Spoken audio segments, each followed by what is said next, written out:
is Gerardo, and today we're going to be talking about the critical cybersecurity considerations in storage infrastructure and file systems.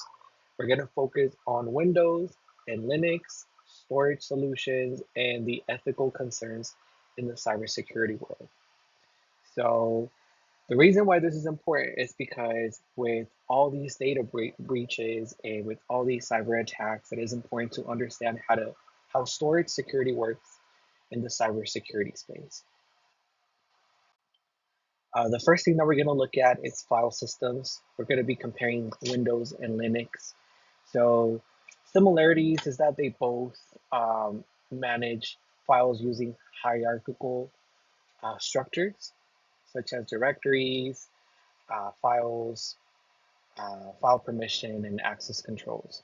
Now, the Windows side uses NTFS, which are the new technology file systems, which supports control lists, access control lists, and built-in encryption. On the Linux side, it uses an ext4. The permissions are typically user group other. It's open source, customizable, and it's more secure. Um, so in reality, Linux is more modular, like it will allow advanced scripting for security customization. But then on the Windows side, it integrates better with the Active Directory.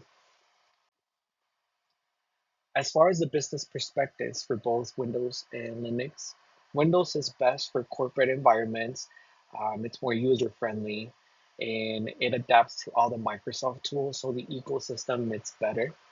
Um, it's Yeah, like as far as like the more third party support for business applications, it would have to be on the Windows side. They're more compatible with that. On the Linux side, they're really good with security for business and they're very cost effective.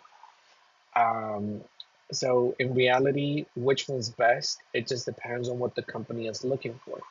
So if a company is looking for something that easy to integrate with their employees, then it will be on the Windows side. Otherwise, Linux is the best for cost savings and for security and performance.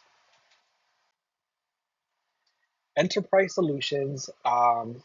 So the network attached storage (NAS) uses file-based storage. It connects through LAN and supports multiple users.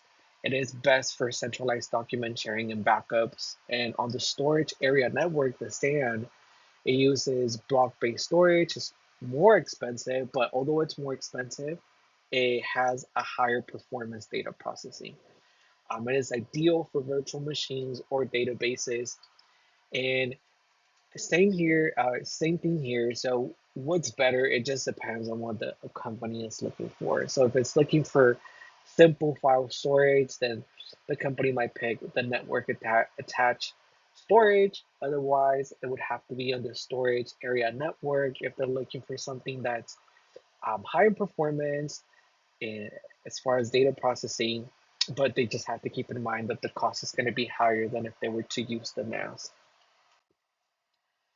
Lastly, the way that we integrate this into the ethical side, into the Christian worldview, I want to start off with the one of my favorite verses, which is Luke 16:10, where the person faithful in what is least is faithful also in much, and the person unrigorous is what is least is unrigorous also in much.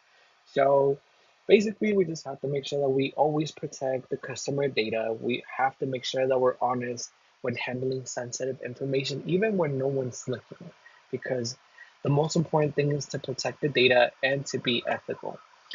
We have to do the right thing, even when it's not the easiest or it's the cheapest option. So sometimes it might be more cost effective to take one route, but it might be more risky to the customer or the consumer because we can maybe cause a data breach for this for their personal information, and therefore we always have to keep that in mind that even if it's not cheap or it's not an easy option, we always have to go out and about because we have to do what's um, faithful in the much and also in the least.